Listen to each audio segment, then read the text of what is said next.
Halo, bersama Alex di sini. Selamat datang di channel saya.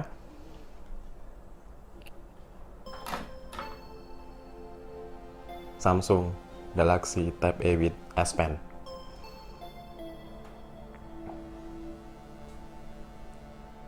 Di sini saya mau nge-review tentang Galaxy Tab A yang sudah ada S Pen-nya, S Pen bawaan. Samsung Tab A adalah suatu produk smartphone yang berukuran layar besar, tapi tidak terlalu besar untuk yang seri Tab A 2019 ini. Di tengah merebaknya perdagangan smartphone di dunia ini, Samsung masih berani untuk membuat terobosan baru dari Samsung Galaxy Tabs, dan dia masih berani untuk memproduksi tablet, sedangkan untuk merek-merek yang lain sudah jarang sekali yang mereka bikin produk dalam bentuk tablet. Karena di era-era ini banyak sekali smartphone mereka berlomba-lomba untuk membuat suatu produk baru yang mungkin saat ini bisa disebut dengan nama tablet. Jadi smartphone layarnya cukup besar, tapi masih di bawah tablet untuk ukuran layarnya. Galaxy Tab A ini bukanlah satu-satunya produk Samsung tablet dengan S Pen yang diproduksi pertama kali. Jadi ini udah generasi yang baru. Jadi sebelum-sebelumnya sudah ada yang pakai S Pen, dan kebanyakan masih punya tombol home. Kalau untuk yang seri Tab A ini sudah tidak ada tombol home-nya. Terus kemudian untuk S Pen-nya dia sudah terbenam di dalamnya, jadi tinggal disentuh, dipencet, nanti dia keluar sendiri seperti ini. Jadi lebih enak, lebih praktis, lebih efisien. Untuk tablet Tab A with S Pen ini sendiri mulai diperkenalkan dan di launching pada bulan Maret tahun 2019 kemarin dengan harga sekitar 3.999.000. Ya, mungkin bisa dikatakan 4 juta kurang sedikit. Untuk harga kisaran segitu, untuk tablet seukuran segini cukup worth it ya dengan harganya ya. Jadi dibilang mahal juga enggak, dibilang murah juga enggak. Tapi untuk segi kualitas cukup lumayan bagus, karena ini enak di tangan, digenggam enak sekali. Nggak kebesaran dan nggak kekecilan. Jadi cukup bagus lah. Kemudian untuk tablet Tab A with S Pen ini sendiri, dia cocok untuk segala usia ya. Jadi untuk orang dewasa bisa dipakai, untuk orang tua bisa dipakai, kemudian untuk anak muda sangat berguna sekali, kemudian juga untuk anak-anak kecil juga ini bisa dipakai. Jadi misalkan untuk orang dewasa, ini bisa difungsikan untuk teman kerja, jadi bisa untuk bekerja, bisa presentasi, bisa untuk tanda tangan dokumen dikala dia tidak ada di kantor. Dan kemudian kalau untuk dipakainya oleh anak muda itu mungkin lebih sangat ini ya, lebih sangat bervariasi ya. Jadi bisa untuk sosmed, untuk ngevlog atau untuk main game atau sebagainya lah. Jadi buat teman-teman yang sudah pada mempunyai anak, bila ingin anaknya diajarin untuk belajar menulis atau membaca, bisa dengan tablet ini. Bisa dengan mudah, jadi bisa ditulis, bisa dihapus, terus bisa nulisnya angka yang besar-besar, huruf besar-besar. Jadi enak untuk mempelajari anak-anak. Dan untuk spesifikasinya sendiri ini tergolong biasa aja, tidak ada yang begitu spesial sama sekali, karena ini smartphone kelas menengah untuk sekelas tablet. Dan HP ini dibenamkan layar 8 inch dengan kualitas layar TFT.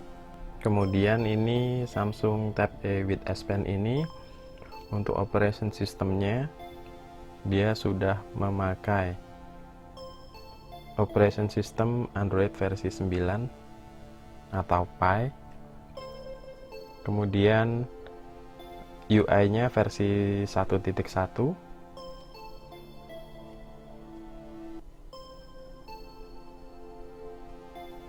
Dapur pacunya untuk mesinnya sendiri, si Tab ini dibekali prosesor quad-core dengan chipset Exynos 7904 14nm.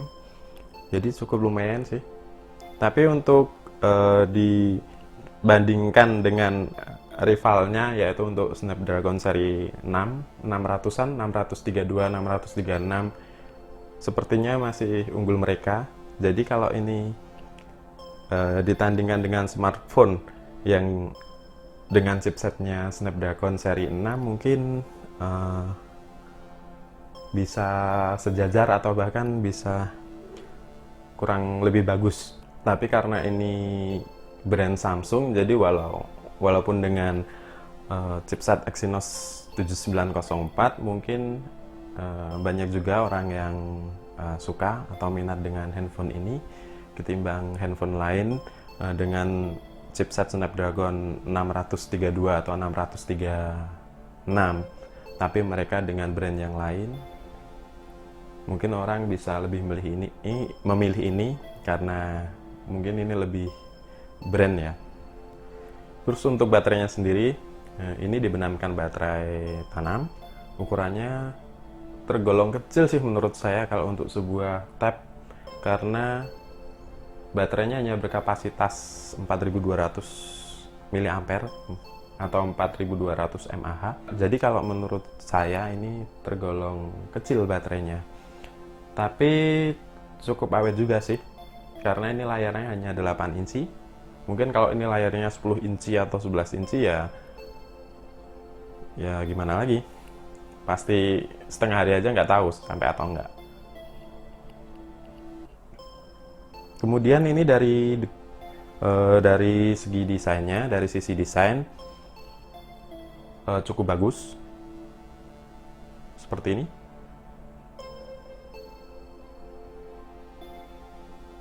Jadi cukup bagus untuk harga 4 juta. Tapi untuk harga barunya sekarang udah nggak nyampe segitu. Jadi harga barunya sekarang mungkin di 3 jutaan lebih sedikit, karena ini di secondnya aja udah mulai 2 jutaan. Jadi udah mulai turun dan lebih worth it lagi dan lebih layak lagi untuk dibeli karena harganya udah turun. Di kamera, tablet ini cukup lumayan juga. Kamera depannya 5 megapiksel, untuk kamera belakangnya 8 megapiksel. Untuk sekelas tablet, saya rasa kamera dengan resolusi segitu udah cukup ya.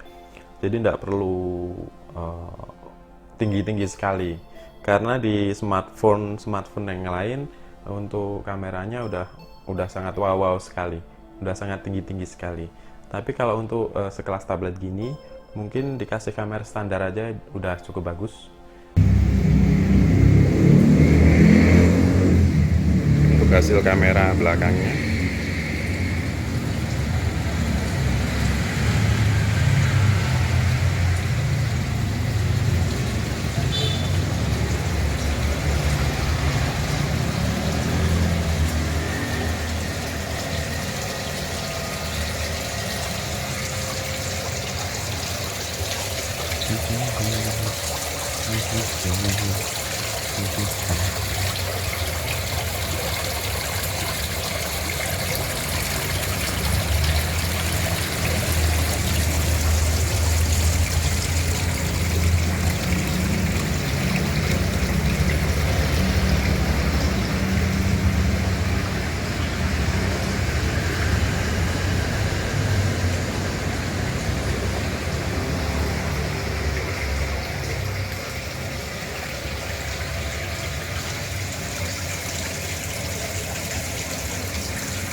hasil kamera depannya seperti ini.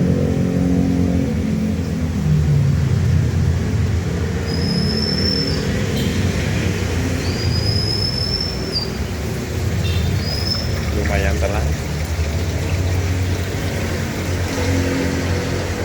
cuman stabilisasinya agak kurang.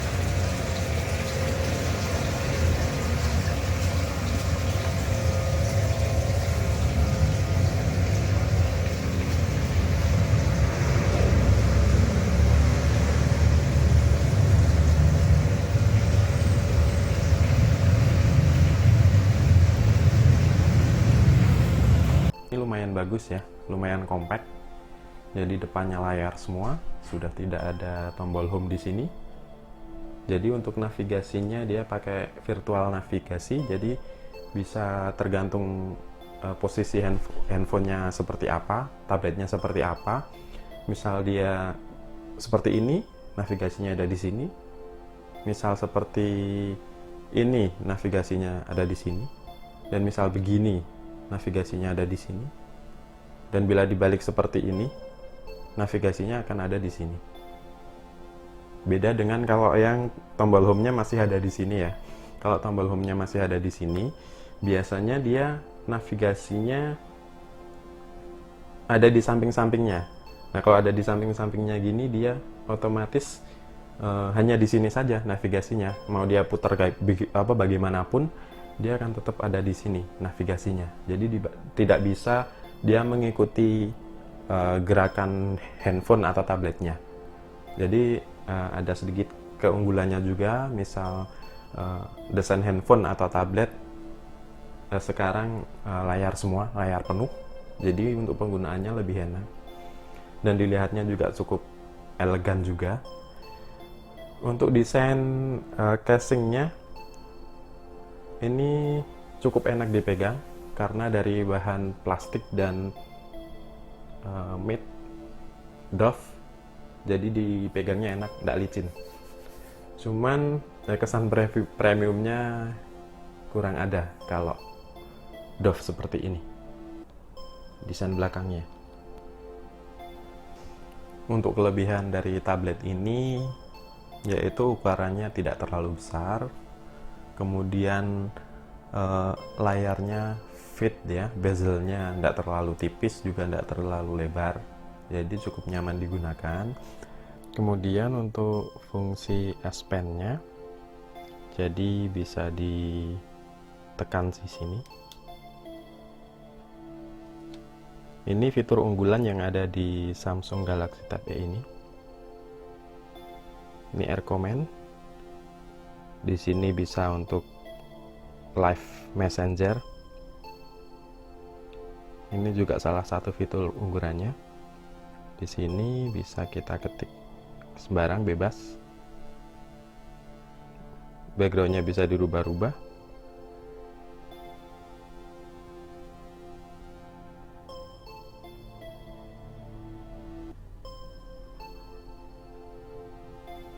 Seperti ini. Ini untuk nulis pesan dalam bentuk GIF. Ini bisa di-share ke teman-teman, bisa di-share ke siapa aja. Jadi bisa disimpan, nanti bisa dikirim balik. Dan ini nanti bentuknya GIF.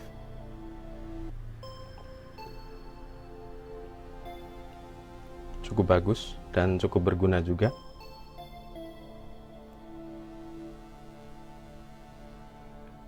Kemudian ada lagi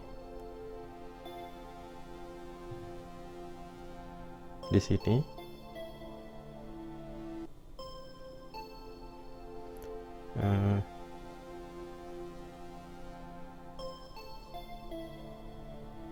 Di sini bisa dipakai untuk ngetik-ngetik atau coret-coret, nulis bebas. Jadi yang punya anak atau teman-teman yang kalian udah punya anak, jadi di sini bisa difungsikan. Jadi ini bisa nulis dan bisa dihapus, bisa untuk belajar, untuk menulis anak-anak kalian, bisa untuk belajar baca. Jadi di sini bisa untuk nulis.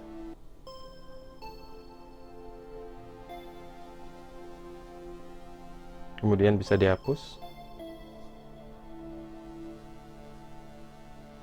begini. Jadi sangat mudah. Tapi untuk fitur S Pen-nya yang paling diminati banyak orang adalah yang ini, Pesan Live. Jadi di sini bisa berkreasi.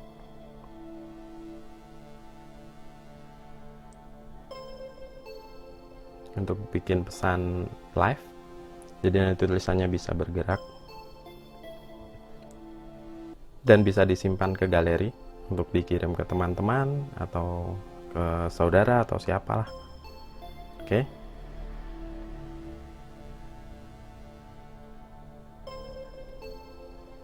Kameranya pun juga udah cukup bagus.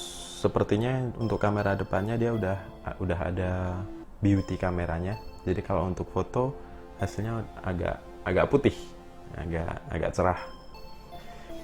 Terus untuk dari segi harganya juga sekarang udah murah.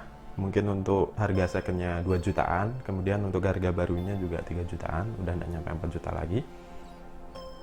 Terus untuk dipegangnya sangat enak ya, dipegangnya enak. Dan untuk kekurangannya sendiri yaitu untuk di desain belakangnya dia masih pakai plastik doff, jadi untuk kesan tampilannya masih biasa aja, jadi tidak ada tampilan premiumnya. Dan kekurangannya yang lain lagi adalah untuk RAM-nya sendiri tergolong kecil, masih 3 GB. Kemudian kalau memorinya juga masih dikit, 32 GB. Mungkin akan lebih baik lagi misal RAM-nya dibikin 4 GB atau 6 GB, kemudian memori internalnya 64 GB atau 128 GB. Jadi mungkin itu akan lebih bagus lagi.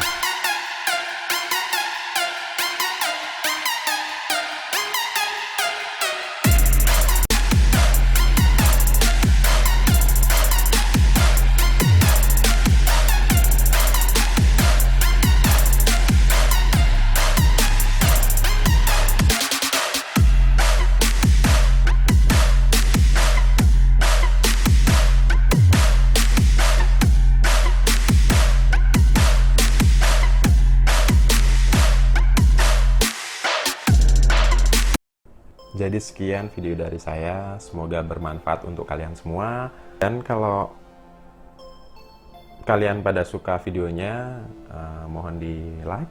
Dan misal kalian kurang suka dengan videonya, bisa komen di bawah. Di bawah mana? Di linknya. Di bawah nanti ada komen di YouTube ya. Di situ. Kemudian jangan lupa subscribe bagi yang suka videonya. Oke. Sekian, terima kasih. Sampai jumpa di video berikutnya. Bye.